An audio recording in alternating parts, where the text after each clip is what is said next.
Okay, we're gonna check out this product that I just saw. It's new, Shea Moisture Hydrate and Repair Whipped Curl Cream with Manuka, honey, and yogurt. No parabens, no phthalates, no mineral oil, no animal testing, and no petroleum. One thing about Shea Moisture, they give you a lot of product. Oh, this feels so good. I've tried their products in the past. I like most of them. Some of them are too thick for my hair, but this feels perfect.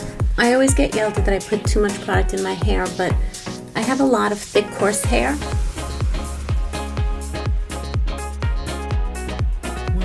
Wow, guys, check this out. This came out really nice. So now I'm gonna have to go on my YouTube channel, create a video reviewing this all day, see how it lasts.